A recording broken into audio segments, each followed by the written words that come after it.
Hello, അസ്സാം വലൈക്കും. എന്തൊക്കെയാണ് വിശേഷം? എല്ലാവർക്കും സുഖമല്ലേ? ഇന്നൊരു അടിപൊളി ധാബ സ്റ്റൈലുള്ള ഒരു ചിക്കൻ കറിയും അതുപോലെ തന്നെ എൻ്റെതായ വേർഷനിലുള്ള ഒരു അടിപൊളി മുട്ടാപ്പത്തിൻ്റെ റെസിപ്പിയും കൂടിയാണ് കാണിക്കുന്നത്. സൂപ്പർ ടേസ്റ്റിയാണ്, അടിപൊളി കോംബോ ആണ് കേട്ടോ. അപ്പോൾ എല്ലാവർക്കും ഇഷ്ടമാവും. കണ്ടു നോക്കിയിട്ട് നിങ്ങൾ അഭിപ്രായം പറയാൻ മറന്നു പോകരുതേ. അപ്പോൾ അത് ആദ്യം തന്നെ ഈ ഒരു മുട്ടാപ്പത്തിൻ്റെ കൂട്ട് ഉണ്ടാക്കി വെക്കണം കേട്ടോ. നമുക്ക് ഒന്ന് റെസ്റ്റ് ചെയ്യാൻ വെക്കേണ്ടതാണ്. അപ്പോൾ ഞാനിവിടെ കാണിക്കുന്നതെന്ന് വെച്ചാൽ 2 അരി വെച്ചിട്ടാണ് ഞാൻ ചെയ്യണത്. അത് ഞാൻ പറഞ്ഞല്ലോ, അതൊന്നുകിൽ നിങ്ങൾക്ക് പച്ചരി മാത്രമായിട്ടോ അല്ലെങ്കിൽ കൈമ അരി മാത്രമായിട്ടോ ഒക്കെ എടുക്കാം. ഞാനിപ്പോൾ 3 കപ്പ് റൈസാണ് എടുക്കുന്നത്. ആ 3 കപ്പിൻ്റെ റൈസ് എന്ന് പറയുന്നത് 1.5 കപ്പ് പച്ചരിയും 1.5 കപ്പ് കൈമ അരിയാണ് ഞാൻ എടുത്തത് കേട്ടോ. ഇത് പച്ചരിയാണ്, ഇത് 1.5 കപ്പ്. അതുപോലെ തന്നെ മറ്റത് ജീരകശാല അരിയാണ്, അതും 1.5 കപ്പ്. അപ്പോൾ ഒന്നുകിൽ നിങ്ങൾക്ക് പച്ചരി മാത്രമായിട്ട് ഉണ്ടാക്കണമെങ്കിൽ അങ്ങനെ ഉണ്ടാക്കാം, എല്ലാ കൈമ മാത്രം വെച്ചിട്ട് ചെയ്യണമെങ്കിൽ അങ്ങനെയും ചെയ്യാം. ഏത് രീതിയിലും നമുക്ക് ഉണ്ടാക്കിയെടുക്കാം കേട്ടോ. അത് ഞാനിപ്പോൾ അതിങ്ങനെ ഈക്വലായിട്ട് രണ്ടും 1.5 1.5 ആയിട്ട് എടുത്തതാണ്, പച്ചരിയും കൈമയും. ഇനിയിപ്പോൾ അടുത്ത ഇതിലേക്ക് വേണ്ടത് ചോറാണ് കേട്ടോ. നമ്മൾ എത്രയാണോ റൈസ് എടുക്കുന്നത് ഓൾമോസ്റ്റ് ആ ഒരു ക്വാണ്ടിറ്റി തന്നെ നമുക്ക് ചോറും വേണം. പിന്നെ വേണ്ടത് മുട്ടയാണ്. അപ്പം ഞാനിവിടെ 3 കപ്പ് അരിയാണ് എടുത്തത്, അതിലേക്ക് ഒരു 4 മുട്ടയാണ് എടുത്തത് കേട്ടോ. ഇത് അത്യാവശ്യം വലുപ്പമുള്ള മുട്ടയാണ്, അപ്പം ഞാൻ 4 എണ്ണമാണ് എടുത്തത്. ഇനി ചെറിയ മുട്ടക്കാണെങ്കിൽ ഒരു 5 എണ്ണം വരെ എടുക്കാം. ഇത്ര സാധനങ്ങളാണ് നമുക്ക് അരക്കാൻ വേണ്ടിയത്. അപ്പം ഇതിന് നന്നായിട്ടൊന്ന് കഴുകി കൊണ്ടുവന്ന്, അപ്പോൾ ഇത് നന്നായിട്ട് കഴുകി കൊണ്ടുവന്നിട്ടുണ്ട്. ഇതിന് ആദ്യം ഞാൻ ഒരു പാത്രത്തിലുള്ള അരി ഇട്ട് കൊടുക്കുന്നുണ്ട്. 2 ബാച്ചായിട്ടാണ് ഞാനിവിടെ അരച്ചെടുക്കുന്നത് കേട്ടോ. അപ്പോൾ ഒരു പാത്രത്തിലുള്ള അരി മൊത്തത്തിൽ ഇട്ട് കൊടുത്തിട്ടുണ്ട്. അത് 1.5 കപ്പ് അരിയാണല്ലോ, അതിലേക്ക് ഞാൻ 1 കപ്പ് ചോറാണ് എടുക്കുന്നത് കേട്ടോ. നമ്മൾ ഏത് അരിൻ്റെ ചോറാണോ നിങ്ങൾ സാധാരണ ഉച്ചക്ക് വെക്കുന്നതെന്ന് വെച്ചാൽ അത് എടുത്താൽ മതി. പുഴുങ്ങലരിൻ്റെ അരി ചോറ്. ഇനിയിപ്പോൾ അതിലേക്ക് 2 മുട്ടയും കൂടെ പൊട്ടിച്ച് വയ്ക്കുന്നുണ്ട്.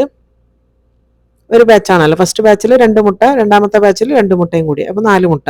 അങ്ങനെയാണ് ഞാനിവിടെ അരച്ചെടുക്കുന്നത്. പിന്നെ ശ്രദ്ധിക്കേണ്ടതെന്ന് പറഞ്ഞാൽ വെള്ളം, ഞാനിപ്പോൾ ഒരു 3/4 കപ്പ് വെള്ളം എടുത്തിട്ടുണ്ട്. അതിലൊരു പകുതിയെ ഞാൻ ഒഴിക്കുന്നുള്ളൂ, ഭാഗം ഞാൻ അവിടെ വെക്കുന്നുണ്ട് കേട്ടോ.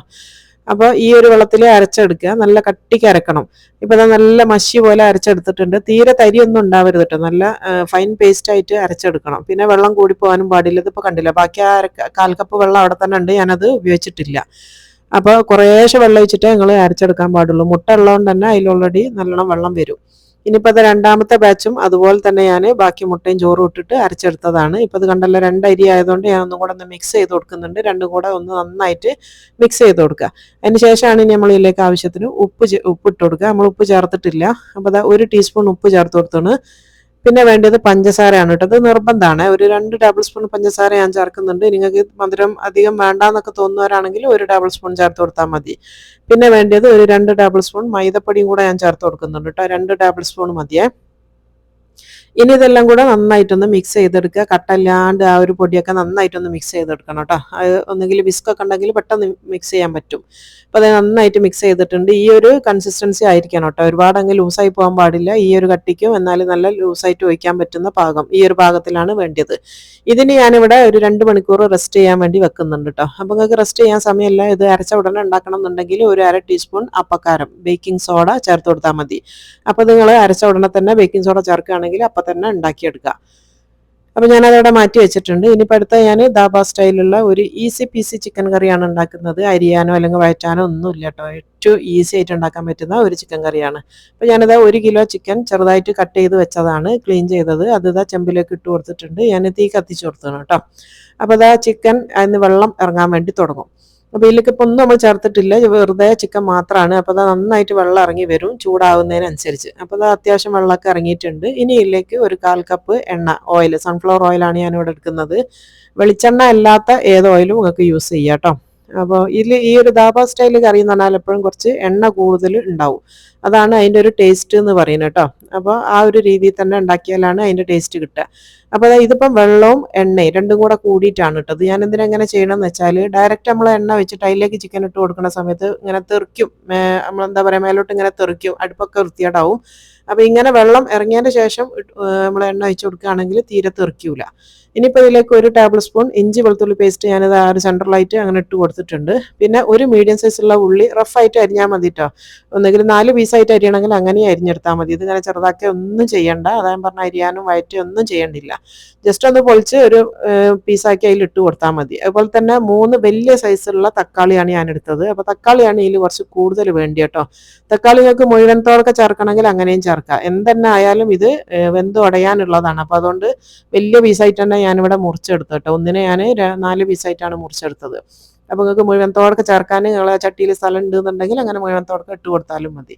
ഇതിപ്പോൾ നന്നായിട്ടൊന്ന് പ്രസ് ചെയ്ത് കൊടുത്തിട്ടുണ്ട്. ഇതിന് നമുക്ക് അടച്ച് വെച്ചിട്ട് വേവിക്കാനുള്ളതാണ്. ഒരു 5 മിനിറ്റ് ആയതിന് ശേഷം നമുക്കിതൊന്ന് ഇളക്കി കൊടുക്കാനുണ്ട് കേട്ടോ. ഇപ്പോൾ ഇതിലേക്ക് വേറെ ഒന്നും ചേർക്കേണ്ടില്ല. ഒരു 5 മിനിറ്റ് കഴിയട്ടെ. ഇപ്പോൾ ഒരു 5 മിനിറ്റ് കഴിഞ്ഞിട്ടുണ്ട്. ഇപ്പോൾ ഒരു തക്കാളിയൊക്കെ കണ്ടാവും വെന്ത് ഉടയാൻ തുടങ്ങിയ പോലെ തന്നെ ഇതിൽ ചേർത്ത ഉള്ളിയൊക്കെ വെന്തിട്ടുണ്ടാവും. അപ്പോൾ ഒരു 5 മിനിറ്റ് ആകുമ്പോൾ തന്നെ ഇതിൽ നന്നായിട്ട് വെന്ത് വരും. അപ്പോൾ ഈ തക്കാളീൻ്റെ തോലെടുക്കുക അങ്ങനെ ഒന്നും ചെയ്യണ്ട കേട്ടോ. ഇതങ്ങ് വെന്ത് ഉടഞ്ഞോളൂ, ഒന്നും ചെയ്യേണ്ടില്ല. അതുകൊണ്ടാണ് ഞാൻ പറഞ്ഞത് ഉള്ളിയും തക്കാളിയൊക്കെ തന്നെ വലിയ പീസായിട്ട് അതിൽ ഇട്ട് കൊടുത്തേച്ചാൽ മതി. ഇനിയിപ്പോൾ ഇതിലേക്ക് ആവശ്യത്തിന് മുളക് പൊടി ചേർത്ത് കൊടുക്കുന്നുണ്ട്. ഒരു 2 ടേബിൾ സ്പൂണാണ് ഞാൻ ചേർത്തത്. പിന്നെ ഒരു 1/2 ടീസ്പൂൺ മഞ്ഞൾപ്പൊടി ചേർത്ത് കൊടുക്കുന്നുണ്ട്. പിന്നെ ഗരം മസാല ആണ്, അത് 1 ടീസ്പൂണാണ് ചേർത്ത് കൊടുക്കുന്നത് കേട്ടോ. 1 ടീസ്പൂൺ ഗരം മസാല. പിന്നെ ചെറിയ ജീരകത്തിൻ്റെ പൊടി ക്യുമിൻ പൗഡറാണ്, അത് ഒരു 1/2 ടീസ്പൂൺ. പിന്നെ അത് കസൂരി മെത്തിയാണ് കേട്ടോ, അത് 1 ടേബിൾ സ്പൂൺ എടുത്തിട്ടുണ്ട്. കൈ കൊണ്ടൊന്ന് ചെറുതായിട്ട് ഞെരടിയിട്ട് ഇട്ട് കൊടുക്കുക. ഇനി ആവശ്യത്തിന് ഉപ്പ് ചേർത്ത് കൊടുക്കുക. 1 ടീസ്പൂൺ ഞാൻ ഉപ്പ് ചേർത്ത് കൊടുക്കുന്നുണ്ട്. ഇനി ഇതെല്ലാം കൂടെ ജസ്റ്റ് ഒന്ന് മിക്സ് ചെയ്ത് കൊടുക്കുക കേട്ടോ. അപ്പോൾ ഈ ഒരു ചിക്കൻ ഇവിടെ പകുതി വേവേ ആയിട്ടുള്ളൂ. ഇനി ബാക്കി പകുതിയും കൂടെ വേവാനുണ്ട്. അപ്പോഴത്തേക്ക് ഇത് നന്നായിട്ട് ബാക്കിയുള്ള ഉടയാനുള്ളതും കൂടെ വെന്ത് ഉടഞ്ഞ് നല്ല ഗ്രേവി പോലെ ആയിട്ട് വന്നോളൂ. ഇപ്പോൾ അത് നന്നായിട്ട് മിക്സ് ചെയ്ത് കൊടുത്തോളൂ. ഇനി അടച്ച് വെച്ചിട്ട് ഒരു 5 മിനിറ്റും കൂടെ കഴിയട്ടെ. ഇപ്പോൾ അത് 5 മിനിറ്റും കൂടെ കഴിഞ്ഞിട്ടുണ്ട്. ഇപ്പം നമ്മളെ ചിക്കനൊക്കെ നന്നായിട്ട് വെന്തു. അതുപോലെ തന്നെ അതിലുള്ള ആ ഒരു തക്കാളിയും ഇതുമൊക്കെ വെന്ത് ഉടഞ്ഞ് നല്ല ഗ്രേവി ആയിട്ടാണ് ഉണ്ടാവുക. എണ്ണ തെളിഞ്ഞ് വരുന്ന ഒരു പാകം വരും. ഇതാണ് ഇതിൻ്റെ പാകം എന്ന് പറയുന്നത് കേട്ടോ. അപ്പം നന്നായിട്ട് ആ ഒരു ഗ്രേവിയൊക്കെ നല്ല ഇതിലാണ് ഉണ്ടാവുക. നമ്മൾ എന്താ പറയുക നൈസായിട്ട് അരിഞ്ഞെടുക്കുക, അതുപോലെ വഴറ്റിയെടുക്കുക ഒന്നും ചെയ്യേണ്ടില്ല. ഈ ഒരു രീതിയിലാക്കിയാൽ തന്നെ ഇതിനാണ് നമ്മളൊരു ദാബ സ്റ്റൈൽ എന്ന് പറയുന്നത്. ഭയങ്കര ടേസ്റ്റിയാണ് കേട്ടോ ഈ ഒരു കറി. നല്ല ചൂടോടുകൂടി കഴിക്കാൻ ഒരു പ്രത്യേക ടേസ്റ്റാണ് കേട്ടോ. ഇനിയിപ്പോൾ ഞാനിതാ ഒന്ന് ഉപ്പൊക്കെ നോക്കിയതിന് ശേഷം തീയൊക്കെ ഓഫ് ചെയ്ത് കൊടുത്തിട്ടുണ്ട്. ഇനിയിപ്പോൾ ഇതിലേക്ക് കുറച്ചധികം മല്ലിച്ചപ്പ് ഇട്ട് കൊടുക്കുക. പിന്നെ വേണ്ടത് നീളത്തിലരിഞ്ഞ കുറച്ച് ഇഞ്ചി, അതും കൂടെ ഇട്ട് കൊടുക്കുന്നുണ്ട്. ഇപ്പം നമ്മളെ ദാബ സ്റ്റൈലുള്ള ചിക്കൻ കറി ഇവിടെ റെഡി ആയിട്ടുണ്ട്. എന്തിൻ്റെ കൂടെ മാച്ചാണ് ഇട്ടത്, ഇന്ന സാധനം ഒന്നുമില്ല. എന്തിൻ്റെ കൂടെ വേണമെങ്കിലും, ഈവൻ ബ്രെഡിൻ്റെ കൂടെ വേണമെങ്കിലും നല്ല ടേസ്റ്റാണ്. സാധാ ബ്രെഡിൻ്റെ കൂടെയും നല്ല ടേസ്റ്റാണ്. പത്തിരി ആയാലും ചപ്പാത്തി ആയാലും എല്ലാത്തിൻ്റെ കൂടെയും ടേസ്റ്റാണ്. അപ്പോൾ ഈ ഒരു ചിക്കൻ കറി അവിടെ മാറ്റി വെക്കുക. ഇനി നമുക്ക് ആ ഒരു മുട്ടാപ്പത്തിലേക്ക് പോവാം കേട്ടോ. ഇനിയിപ്പോൾ മുട്ടാപ്പം ഞാനിവിടെ ചുടുന്നത് ഈ ഉണ്ണിയപ്പത്തിൻ്റെ ചട്ടിയിലാണ്. അപ്പോൾ നോൺ സ്റ്റിക്കിൻ്റെ അത് കുറച്ച് എണ്ണ ഒഴിച്ച് കൊടുക്കുക. പിന്നെ മുട്ടാപ്പം എന്ന് പറയുന്നത് നമ്മളെ കണ്ണൂരിൽ ഫേമസ് ആയിട്ടുള്ള ഒരു സാധനമാണ് കേട്ടോ. അപ്പോൾ മുട്ടാപ്പത്തിന് അങ്ങനെ എന്താ പറയുക, അവരുണ്ടാക്കുന്ന കണ്ണൂർക്കാർക്ക് തന്നെ പല രീതിയിലുള്ള റെസിപ്പികളുണ്ടാവും. അപ്പോൾ ഇതിങ്ങനെയല്ല അങ്ങനെയാണെന്നൊന്നും ഇനി പറഞ്ഞു വരണ്ട, ഇഷ്ടമുള്ള പോലെ ഉണ്ടാക്കിയെടുക്കുക. എന്ത് പേര് വേണമെങ്കിലും വിളിക്കുകയും ചെയ്യാം കേട്ടോ. അപ്പോൾ മാവ് ഇതാ ഞാനൊരു സ്റ്റീൽ ഗ്ലാസ്സിലേക്ക് മാറ്റിയതിന് എളുപ്പത്തിന് വേണ്ടിയിട്ട്. അപ്പോൾ ഒരു മീഡിയം തീയിലാക്കി വെക്കണം. തീ കൂട്ടാനും പാടില്ല, അതുപോലെ തന്നെ തീ കുറയ്ക്കാനും പാടില്ല കേട്ടോ. എന്നിട്ട് വേഗം ഒഴിച്ചു കൊടുക്കണം. ഞാൻ ആദ്യം ഒഴിച്ചതൊക്കെ കുറച്ച് കൂടുതൽ ഒഴിച്ചു പോയിട്ടുണ്ട്. ഇത്രയും ഒഴിക്കണ്ട കേട്ടോ, അതിൻ്റെ ഒരു പകുതി മാവേ ഒഴിക്കേണ്ടിയുള്ളൂ. അപ്പോൾ അത് വേഗം ഒഴിക്കുക. എന്നിട്ട് പെട്ടെന്ന് തന്നെ ഇത് മറിച്ചിട്ട് കൊടുക്കട്ടെ. ഞാനിതുപോലെ കട്ട് ചെയ്തിട്ടൊന്നും കാണിക്കുന്നില്ല, വേഗമാണ് ചെയ്യണത്. മാക്സിമം ഒരു 1-2 മിനിറ്റിനുള്ളിൽ ഒരു ബാച്ച് നമുക്ക് ഉണ്ടാക്കിയെടുക്കാൻ വേണ്ടി പറ്റും. അപ്പോൾ അതാ പെട്ടെന്ന് തിരിച്ചിട്ട് കൊടുക്കുക. ആദ്യത്തെ മറിച്ചിടൽ മാത്രമാണ് നിങ്ങളൊന്ന് വേഗം ചെയ്ത് കൊടുക്കേണ്ടി കേട്ടോ. അപ്പോഴത്തേക്ക് തന്നെ കണ്ട അങ്ങനെ പൊട്ടി താനേ ഇതിങ്ങനെ മറിയാൻ തുടങ്ങും. അപ്പോൾ വേഗം തിരിച്ചിട്ട് കൊടുക്കുക. അപ്പോൾ എനിക്ക് അബദ്ധം പറ്റിയ എന്താണെന്ന് വെച്ചാൽ ഞാനിത് മുഴുവൻ കുഴിയിലും ഒഴിച്ചതിന് ശേഷമാണ് തിരിച്ചിടാൻ നിന്നത്. ശരിക്കും ഒരു 2-3 കുഴിയിൽ ഒഴിച്ച് കൊടുത്തിട്ട് അത് തിരിച്ചിട്ടതിന് ശേഷം ബാക്കി ഒഴിച്ച് കൊടുത്താൽ മതി. ഇനിയിപ്പോൾ അതാ അടിഭാഗം ഒന്നായി എന്ന് കണ്ടു കഴിഞ്ഞാൽ അപ്പോൾ തന്നെ ഒരു മിനിറ്റ് നിൽക്കുമ്പോഴത്തേക്ക് നമുക്ക് തിരിച്ചിട്ട് കൊടുക്കട്ടോ. അത്രേ ഉള്ളൂ, വേഗം ആവും. ഇത് തീരെ സമയം വേണ്ട, അതുപോലെ തന്നെ തീരെ എണ്ണ കുടിക്കുകയോ ഒന്നും ചെയ്യൂല കേട്ടോ. നല്ല അടിപൊളിയായിട്ടുള്ള സാധനമാണ്, നല്ല സോഫ്റ്റാണ് സാധനം, നമുക്ക് തിന്നാൽ അറിയൂല, അങ്ങനത്തെ ഒരു പലഹാരമാണ് കേട്ടത്. ഇനിയിപ്പോൾ അത് 2 ഭാഗവും നന്നായിട്ട് വെന്തിട്ടുണ്ട്. ഇനിയിപ്പോൾ നമുക്കിത് എണ്ണയിൽ നിന്ന് കോരിയെടുക്കാം. ചൂടോടുകൂടി കഴിക്കുന്ന സമയത്ത് നമുക്ക് വെറുതെ കട്ടൻ ചായൻ്റെ കൂടെ കറിയൊന്നും ഇല്ലാണ്ടും കഴിക്കാം, സ്നാക്കായിട്ട് തന്നെ കഴിക്കാം. പിന്നെ നമ്മൾ കറി കൂട്ടി കഴിക്കുകയാണെങ്കിലും നല്ല ടേസ്റ്റാണ്, എങ്ങനെ വേണമെങ്കിലും കഴിക്കാം, വളരെ ടേസ്റ്റാണ് കേട്ടോ. ഇപ്പം ഞാൻ പറഞ്ഞല്ലോ, ഇതിപ്പോൾ പച്ചരി മാത്രം വെച്ചിട്ട് വേണമെങ്കിൽ ചെയ്യണമെങ്കിൽ അങ്ങനെ ചെയ്യാം. അല്ലാന്നുണ്ടെങ്കിൽ ഇനിയിപ്പോൾ കയമ മാത്രം വെച്ചിട്ടും അങ്ങനെ പല രീതിയിലും ഇത് ചെയ്യും. അതുപോലെ തന്നെ മുട്ടൻ്റെയും ചോറിൻ്റെ ഒക്കെ കണക്ക് ഓരോരുത്തർക്കും ഓരോ പോലെ ആയിരിക്കും. അപ്പം ഞാൻ ഈ ചെയ്ത പോലെ ഒന്ന് ചെയ്ത് നോക്കുക. ഇതുപോലെ ചെയ്യാത്തവരുണ്ടെങ്കിൽ ഭയങ്കര ടേസ്റ്റാണ് കേട്ടോ. പെർഫെക്റ്റ് റെസിപ്പിയാണ് ഇത്. എന്താ പറയുക, അങ്ങോട്ടും ഇങ്ങോട്ടും ഒന്നും ആവില്ല. പിന്നെ ഞാൻ പറഞ്ഞല്ലോ, ആകെ നിങ്ങൾ പെട്ടെന്ന് ചുടണം എന്നുണ്ടെങ്കിൽ ഒരു 1/2 ടീസ്പൂൺ ബേക്കിംഗ് സോഡ ചേർത്ത് കൊടുത്താൽ മതി. പിന്നെ കുറച്ച് സമയം, ഒരു 2 മണിക്കൂർ വെക്കാൻ സമയം ഉണ്ട് എന്നുണ്ടെങ്കിൽ ബേക്കിംഗ് സോഡൻ്റെ ഒന്നും ഒരു ആവശ്യവും ഇല്ല. അപ്പോൾ ഇത് 2ാമത്തെ ബാച്ചും ഞാൻ വേഗം മറിച്ചിട്ട് കൊടുക്കുന്നുണ്ട്. എൻ്റെ ഈ ഒരു നോൺ സ്റ്റിക്കിൻ്റെ ചട്ടി ആയതുകൊണ്ട് തന്നെ തീരെ വലിപ്പമില്ല കേട്ടോ, ചെറിയ കുഴിയാണ്. അപ്പം നമ്മൾ എങ്ങനെ കുറച്ച് ഒഴിക്കാൻ നോക്കുമ്പോഴത്തേക്കും അതങ്ങ് ഫുള്ളായി പോകുന്നുണ്ട്. അതുകൊണ്ടാണ് ഇങ്ങനെ പുറത്തേക്ക് വരുന്നത്. ശ്രദ്ധിച്ചിട്ട്, കുഴിയൊക്കെ ഉള്ളതാണെങ്കിൽ അതിൻ്റെ പകുതി ഒഴിച്ചാൽ മതി. നമ്മൾ ഈ കാസ്റ്റ് അയണിൻ്റെ ചട്ടിയൊക്കെ ആണെങ്കിൽ നല്ല കുഴി ഉണ്ടാവും. അപ്പോൾ രണ്ടാമത്തെ ബാച്ച് റെഡി ആയതിന് പെട്ടെന്ന് കേട്ടോ. ഇത് ഫട്ടാഫട്ടാണ്, നമ്മൾ എന്താ പറയുക, എല്ലാം വളരെ പെട്ടെന്നായി പോയി എന്നൊക്കെ പറയില്ല, അതുപോലെ ചെയ്യാൻ ഇങ്ങനെ നിൽക്കണം റെഡി ആയിട്ട്.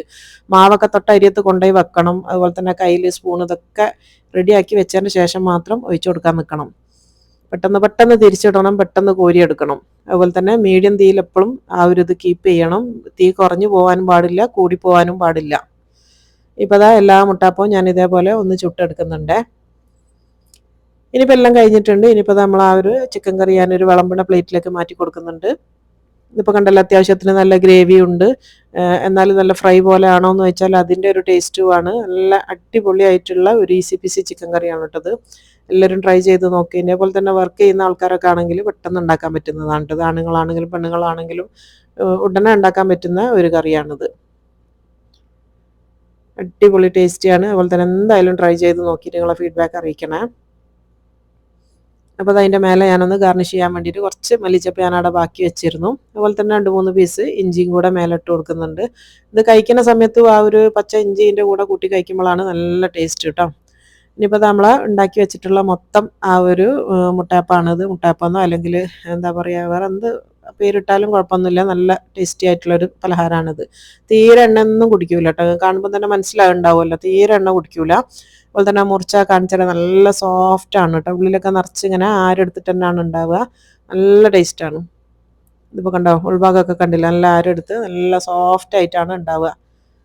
നല്ലൊരു പലഹാരമാണ് കേട്ടത്. പെട്ടെന്ന് ഉണ്ടാക്കാനും പറ്റും. നമ്മളിപ്പം ചപ്പാത്തി ഇതൊക്കെ ഉണ്ടാക്കുന്ന പോലെ പൊടി കുഴയ്ക്കുക, പരത്തുക, അങ്ങനത്തെ ഒന്നും ഒരു പ്രയാസവും ഇല്ല. ഈസി ആയിട്ട് പെട്ടെന്ന് ഉണ്ടാക്കാൻ പറ്റുന്നതാണ്. അടിപൊളിയായിട്ടുള്ള കോമ്പിനേഷനാണ് ഇതുപോലുള്ള ഈ കറി. നല്ലൊരു നോൺ വെജ് കറിയാണ് ഇതിൻ്റെ കൂടെ എപ്പോഴും കോമ്പിനേഷനായിട്ട് നല്ലത് കേട്ടോ. അപ്പോൾ അതുകൊണ്ട് ഈ ഇങ്ങനത്തെ എന്തെങ്കിലും ഒരു കറി ഉണ്ടാക്കുകയാണെങ്കിൽ പെർഫെക്റ്റ് കോമ്പിനേഷൻ ആയിരിക്കും. അടിപൊളി ടേസ്റ്റിയാണ്. അപ്പോൾ എന്നും പറയുന്ന പോലെ തന്നെ ആദ്യമായിട്ട് കാണുന്നവർ ആരെങ്കിലും ഉണ്ടെങ്കിൽ പ്ലീസ് ഒന്ന് സബ്സ്ക്രൈബ് ചെയ്ത് സപ്പോർട്ട് ചെയ്യാൻ ആരും മറന്നു പോകരുത്. ഈ ഒരു കോമ്പിനേഷനും ഇഷ്ടമായിട്ടുണ്ടെങ്കിൽ ഒന്ന് ലൈക്ക് ചെയ്യാൻ വിട്ടുപോകരുത്. അപ്പോൾ ഇൻഷാ അല്ലാഹ് ഇനി അടുത്ത നല്ലൊരു വെറൈറ്റി റെസിപ്പി ആയിട്ട് ഇനി അടുത്ത വീഡിയോയിൽ കാണാം. അസ്സലാമു അലൈക്കും.